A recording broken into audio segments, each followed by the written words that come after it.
நாம் பார்க்கிறோம். அதாவது வாக்குத்தத்தம் என்ற நூதனமான இயேசு கிறிஸ்துடைய உபதேசம் அல்லாத, பிதா சொல்லிக் கொடுக்காத உபதேசம் அல்லாத இப்படிப்பட்ட நூதனமான பொய்யான வாக்குத்தத்தம் வேதத்தில் எழுதப்பட்டிருக்கிறதெல்லாம் உண்மையானது, சத்தியமானது, மாறாதது. ஆனால் இன்றைக்கு கொடுக்கிறவர்கள் தான் பொய்யர்கள். அவர்கள் என்ன செய்கிறார்கள்? பித்தலாட்டத்தையும் பொய்யையும் துணிகரமாக சொல்லி ஜனங்களை ஏமாத்துகிறவர்களாக இந்த உபதேசம் மத்தேயு 15 சொல்லப்பட்டது போல மனுஷனுடைய கற்பனைகளை கோட்பாடுகளாய் மாற்றி அதை உபதேசமா என்ன செய்கிறாங்க? உபதேசிக்கிறாங்க. அப்ப என்ன அப்படின்னா, இன்னைக்கு தேவ பிள்ளையே, இந்த வாக்குத்தத்தம் என்று கொடுக்கிற இந்த காரியம் இது யாரிடத்தில் இருந்து வந்தது? இயேசு தன்னுடைய 3.5 ஆண்டு ஊழியத்தில் கொடுத்தாங்களா? தேவ பிள்ளைய, இதை கேட்கிற ஒவ்வொருவரும் வேதத்தை பிரட்டி பாருங்க. இது வேதத்தில் இல்லாததை செய்கிறவர்களை சார்ந்து போகாதீங்க.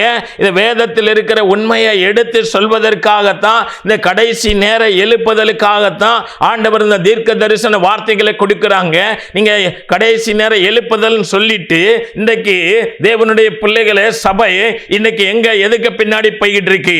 ஜனவரி 1ஆம் தேதி முதல் மணி நேரத்தில் பொய்யான வாக்குத்தத்தம் தேவன் பேசாது இருந்தும் நம்ம என்ன செய்கிறோம்? ஒன்னு, அதாவது இந்த கிளிச்சோசியக்காரன் என்ன செய்வான்? ஒரு கிளியை விட்டு ஒரு சீட்டு எடுத்து அக்காவுக்கு ஒரு நல்ல காலம், நல்ல செய்தியை சொல்லு அப்படின்னு சொல்லி, ஆமா அண்ணனுக்கு ஒரு நல்ல செய்தியை சொல்லுங்க அப்படின்னு சொல்லி அந்த சீட்டை எடுத்து அண்ணனுக்கு 3 மாசத்துல நல்ல காலம் பிறக்க போகிறது அப்படின்னு சொல்லி அந்த கிளிச்சோசியக்காரன் சொன்னது போல இன்னைக்கு சபைகளுக்குள்ள வேதத்தில் எழுதப்பட நூதனமான மனிதருடைய கோட்பாடுகள் உபதேசங்களாய் மாற்றி, மனிதனுடைய கற்பனையை கோட்பாடாய் மாற்றி அதை இன்னைக்கு உபதேசித்து ஜனங்களை எல்லாம் ஏமாற்றி கொண்டு, இன்றைக்கு சத்தியம் தெரியாத ஜனங்கள் இன்னைக்கு இன்ஸ்டன்ட் வேல்ல இருக்கிறனால ஜனங்கள் எப்படி இருக்கிறாங்க அப்படின்னா, வேத புத்தகத்தை வாசித்தீர்களா?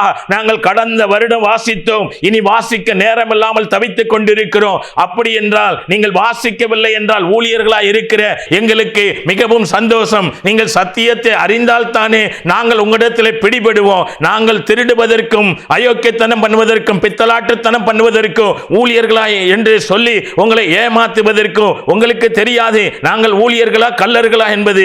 ஆமா, நீ சத்தியம் படிக்காதனாலே நாங்கள் கள்ளர்களை நீ ஊழியர் என்று என்ன செய்கிறாய்? உற்சாகமாய் நம்பி இன்றைக்கு எங்களை தெய்வமாய் பார்க்கிறாய். ஆமா, வேத புத்தகத்தில் இருக்கிற சத்திய எழுத்துக்களை வாசிக்க இன்றைக்கு பிள்ளைகளுக்கு நேரம் இல்லாதபடியினால் தான் இன்றைக்கு அநேக கள்ளர்கள், திருடர்கள் என்ன செய்கிறார்கள்? தன்னை ஊழியர்கள் என்று சொல்லி தேவனுக்கு பிரியமில்லாத பகுதியிலே மனுஷனுடைய கற்பனைகளை கோட்பாடுகளாய் மாற்றி அதை உபதேசித்து, இந்த வாக்குத்தத்தம் என்கிற இந்த காரியம் எல்லாம் இது மனுஷனுடைய உபதேசம், இது மனுஷனுடைய கற்பனை, இது மனுஷனுடைய கோட்பாடு. இது எப்ப வந்தது? இது சபைக்குள்ள சபையை பாழாக்குகிற அறிவறிப்பாக இன்றைக்கு தேவ பிள்ளையே, உன்னிடத்தில் ஆண்டவர் இந்த வருடத்துக்கு வாக்குத்தத்தத்தை பேசினாங்களா, கொடுத்தாங்களா, சொன்னாங்களா? நீனே சும்மா டப்பால போட்டு ஒரு சீட்டை எழுதி போட்டு அதை குலுக்கி அதை எடுத்து கையில கொடுக்கிறது. ஆமா, இந்த காரியத்தை செய்யறது உண்மையிலே நீ துக்கப்படு, நீ வெக்கப்படு. ஆமா, நீ கூனி குறுகி போயிரு. இப்படிப்பட்ட ஒரு நூதனமான ஒரு துஷ்டத்தனமான ஒரு காரியத்தை டப்பால போட்டு, அதுதான் அவங்க கிளிச்சோசியக்காரன் போய் என்ன செஞ்சிருவாங்க?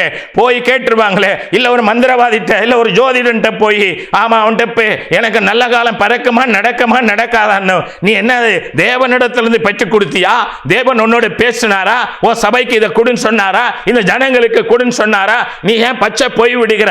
ஏன் ஜனங்களை ஏமாத்துற? நீ பாவியே, நீ பாவியா இருக்கிற துன்மார்க்கனே, நீ இன்னைக்கு ஊழியர் செய்து ஜனங்களை என்ன செய்கிற? ஏமாத்துற.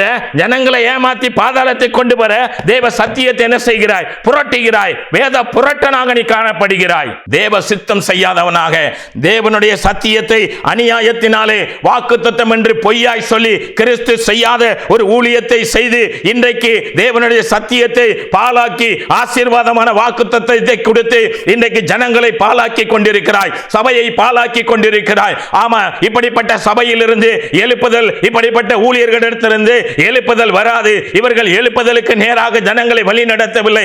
எழுப்புதலை தேடுகிற எந்த ஜனங்களும், அதாவது தேவ பிள்ளையே, ஆசீர்வாதத்தை தேடி ஓட மாட்டார்கள். அவர்களுடைய ஒரே இது நித்தியம், பரலோகம், பரலோக ராஜ்யம், தேவனோடு வாழ்கிற ஒரு வாழ்க்கை. இந்த பூமியில ஒரு குறிப்பிட்ட கால வாழ்வோம், அதற்கு அப்புறம் நம்முடைய ஜீவன் இங்க இருந்து நம்முடைய சரீரத்திலிருந்து எடுத்துக்கொள்ளப்பட்டா பரலோகம் போகணுமே, அவரோடு வாழணுமே, நித்திய ராஜ்யத்துக்கு வரணுமே, 1000 வருட அரசாட்சிக்கு வரணுமே. இதை தவிர அவர்களுடைய வாழ்க்கையில எதை குறித்து அவர் சிந்திக்க மாட்டாங்க. ஏன் அப்படின்னா, தேவனோடு வாழ்கிற ஒரு வாழ்க்கை, சத்தியத்தை கைக்கொண்டு நடக்கிற உத்தம மார்க்கமாக இன்றைக்கு நடக்கிற ஒவ்வொரு தேவ பிள்ளைகளுடைய வாழ்க்கையில தேவ ஆவியானவர் என்ன செய்வாங்க அப்படின்னா, எப்பவும் அவர்கள் தேவனோடு வாழக்கூடிய ஒரு தேவ சிந்தையோடு கூட சத்திய வசனத்தை தியானிக்கிறவர்களாக, அதை கைக்கொண்டு நடக்கிறவர்களாக, ஆமா தேவ பிள்ளையே, அப்படிப்பட்ட ஒரு வாழ்க்கை வாழ்கிறவர்களாய் காணப்படுவாங்க. அதாவது கர்த்தருடைய வேதத்தில் இரவும் பகலும் தியானமா இருக்கிற ஒரு பிள்ளைகளாக என்ன செய்வாங்க அப்படின்னா காணப்படுவாங்க. இன்னைக்கு தேவ பிள்ளையே, எப்படிப்பட்ட ஒரு நூதனமான உபதேசம் இந்த கற்பனை, அதாவது மனுஷனுடைய கற்பனைகளை கோட்பாடுகளாய் மாற்றி அவ என்ன செய்கிறாங்க அப்படின்னா, வீணாக உபதேசித்து ஜனங்களை இன்னைக்கு ஏமாத்துகிறாங்க.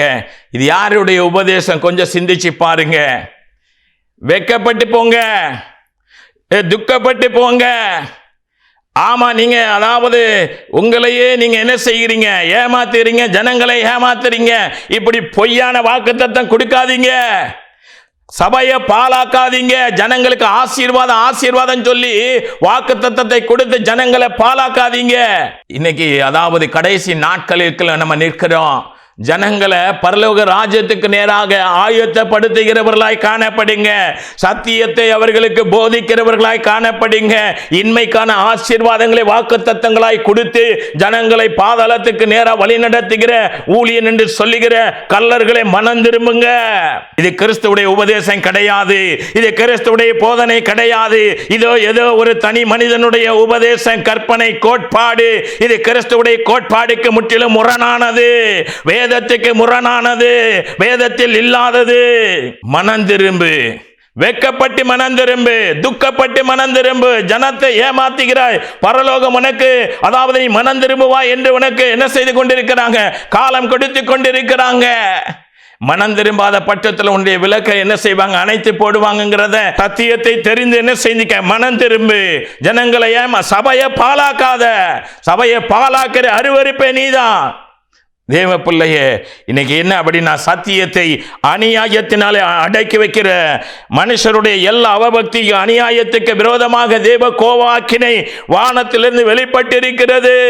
ஆமா, இந்த நாட்களில அதாவது மனவாட்டி சபையானது தன்னை ஆயத்தப்படுத்த வேண்டிய காலம், தன்னை ஆயத்தப்படுத்த வேண்டிய காலம், மணவாளனை சந்திக்க ஆயத்தப்படுத்த வேண்டிய காலம். ஆனா இன்றைக்கு மணவாட்டி சபை இன்மை காணவைகளை என்னது அதை நோக்கி ஓடுகிறது. அதற்கு காரணம் என்ன அப்படின்னா, ஆங்காங்கே சபைகள் அல்ல, களியாட்டு கூடங்கள். சபை அப்படின்னா அது ஒழுக்கத்தை கட்டிக் கொடுக்கிற இடம். பரிசுத்தமாய் ஜனங்கள் வந்து ஒழுக்கத்தை கட்டிக்கொள்கிறது. நல்ல கவனிங்க. ஒரு ஸ்கூல்ல உங்க பிள்ளைய கொண்டு நீங்க சேர்க்கிறீங்க அப்படின்னா, அந்த ஸ்கூல்ல முதல்ல சேர்த்து ஃபீஸ் கட்டினதுக்கு அப்புறம் அவங்க என்ன கொடுப்பாங்க? யூனிஃபார்ம் கொடுப்பாங்க, ஷூ கொடுப்பாங்க, எல்லாம் அதுக்கு டை எல்லாவற்றையும் கொடுப்பாங்க. அவங்க சொல்லுவாங்க, இதை என்ன செய்யணும், உங்க பிள்ளைகள் போட்டுட்டு வரணும்னு சொல்லுவாங்க இல்லையா? ஆமா, அப்போ ஸ்கூலுக்கு போற பிள்ளைகள் என்ன செய்யறாங்க? யூனிஃபார்ம் போட்டு போறாங்க, ஷூ போட்டு போறாங்க, டை கட்டி நீட்டா என்னது ஸ்கூலுக்கு ஒரு யூனிஃபார்ம் இருக்குது, அதை போட்டுட்டு போறாங்க. இப்ப சரி, இப்ப ஒழுக்கமா யூனிஃபார்ம் என்னெல்லாம் செய்யணுமோ அது போக புக்குக்கு நோட்டுக்கு என்னது ஒரு பைண்டிங் போடணும், ஒரு என்ன செய்யணும்னா எல்லாம் ஒரே ஒழுக்கமா இருக்கிறதற்காக ஒருவேளை பிரவுன் ஷீட் கொடுத்திருப்பாங்க. ஒரு நோட்டுக்கு கூட ஒரு ஒழுக்கத்துக்கு பிரவுன் ஷீட் கொடுத்திருக்கிறாங்க இல்லையா? ஆமா. ஆனா சபையில பாருங்க, அங்கிட்டு ஒருத்தியை பார்த்தா பட்டு சேலையோட நிக்கிறா, இங்கிட்டு ஒருத்தியை பார்த்தா ரெட்டு சேலையோட நிக்கிறா, அங்கிட்டு ஒருத்தியை பார்த்தா கிழிஞ்ச பேண்டோட நிக்கிறா, அங்கிட்டு ஒருத்தனை பார்த்தா அதாவது எப்படி இருக்கிறான்னா ஜீன்ஸ் பேண்ட போட்டுட்டு என்னது, ஆமா அவ வந்து பெரிய அப்படிப்பட்ட இப்படிப்பட்ட ஆளுங்கிறத காட்டுறான். இப்படி பல பகுதியில் சபைக்குள்ள என்ன அப்படின்னா ஒரு ஒழுக்கம் இல்லாத, ஒரு முரட்டாட்டுத்தனமான, ஒரு அதாவது தேவனுக்கு பிரியம் இல்லாத பகுதியில் இன்னைக்கு என்ன செய்கிறாங்க? காணப்படுகிறாங்க. இது ஒழுக்கமான இடமா? ஆமா. ஒரு ஸ்கூல் ஸ்கூலில் ஒரு யூனிஃபார்ம் போடணும் அப்படின்னா அதே போல சபைக்கு என்ன சொல்லப்பட்டிருக்கிறது? தேவன் என்ன சொல்லி இருக்கிறாங்க? ஆமா, நீ உன்னுடைய நிர்வாணத்தை மறைப்பதற்காக என்னிடத்துல வெண்வஸ்திரத்தை கேட்டு என்னது வாங்கிக்கொள் அப்படின்னு சொல்லி வெளிப்படுத்தின விசேஷம் 3வது அதிகாரத்துல தேவன் சொல்லி இருக்கிறாங்க. அப்ப தேவ பிள்ளைய ஒரு ஸ்கூலுக்கு ஒரு யூனிஃபார்ம், அப்ப யூனிஃபார்ம் போட்டு போயிட்டான் பையன், ஸ்கூலுக்கு யூனிஃபார்ம் போட்டு போயிட்டு பிள்ளைங்கள்லாம் அதனால ஒழுங்கா புக்குக்கு பைண்டிங் போட்டாங்க, பிரவுன் ஷீட் போட்டாங்க, ஸ்கூலுக்கு யூனிஃபார்ம் போட்டு போறனால ஒன்றும் கிடையாது. இது ஒரு ஒழுக்கம். ஆமா, இதை அதாவது யூனிஃபார்ம் போட்டு போன பிள்ளை, பிரவுன் ஷீட் போட்டு போன பிள்ளை, பைண்டிங் போட்டு போன பிள்ளை, ஸ்கூல் சொன்ன ஒழுக்கத்தை பின்பற்றி போற பிள்ளை, இரண்டாவது அங்க என்ன செய்யணும்னா படிக்கணும். ஆமா, நல்லா படிக்கணும். ஆமா, ஒரு பகுதியில் ஒழுக்கம் இருக்குன்னு இன்னொரு பகுதியில் படிக்கணும். அதே போலதான் நான் சபைக்கு என்ன செஞ்சிட்டேன், நல்ல ஒழுக்கமான வஸ்திரத்தை போட்டுட்டு வந்துட்டேன், வெண் வஸ்திரம் போட்டுட்டு வந்துட்டேன், நான் அப்படி செஞ்சிட்டேன் இப்படி செஞ்சிட்டேன் அப்படிலாம் சொல்றதுனால ஒரு பிரயோஜனம் கிடையாது. ஆனா அங்க என்ன செய்யணும் அப்படின்னா அதுவும் இருக்கணும். அதை விட மேலாக சத்தியத்தை அறிகிற அறிவில நம்ம வளர்ந்து பெருகி பக்குவம் அடைந்து கர்த்தருக்காக மனம் திரும்புதற்கு ஏற்ற கனி கொடுத்து தேவனோடு வாழ்கிற ஒரு வாழ்க்கை நம்முடைய வாழ்க்கையில காணப்படணும். அப்படி இல்லாத பட்சத்தில் நம்ம ஏற்கனவே இதெல்லாம் யாவை எழுப்புதல் ஊழியங்கள் என்கிற யூடியூப் சேனல்ல பதிவு கொடுக்கப்பட்டு இருக்கிறது. என்னதான் நம்ம கர்த்தருக்காக அதை விட்டிருக்கிறேன் இதை விட்டிருக்கிறேன் சொன்னாலும் தேவனோடு வாழ்கிற ஒரு வாழ்க்கை இல்லை அப்படின்னா நாம் தேவனுடைய பிள்ளைகள் கிடையாது. ஆமா, ஒழுக்கத்தை வைத்து ஒழுக்கம் தேவையானது. அதே பகுதியில் சத்தியத்தை அறிந்து தேவனோடு கூட வாழக்கூடிய ஒரு வாழ்க்கை நமக்குள்ள வரணும். அப்பதான் இன்னும் நமக்குள்ள என்ன உண்டாகும் அப்படின்னா ஆவிக்குரிய கனிகள், ஒரு தேவனுடைய பிள்ளையுடைய வாழ்க்கையில கனி கொடுக்கிற வாழ்க்கை உண்டாகும். அந்தகார கிரியைகள் நம்மளை விட்டு அகண்டு போகும். ஜென்ம சுவாபங்கள், சுயங்கள், மாமிச கிரியைகள் இவைகளெல்லாம் நம்மை விட்டு தூர போகும். ஆவியின் கனியினாலே நாம் வழிநடத்தப்படுகிறவர்களாய் காணப்படுவோம்.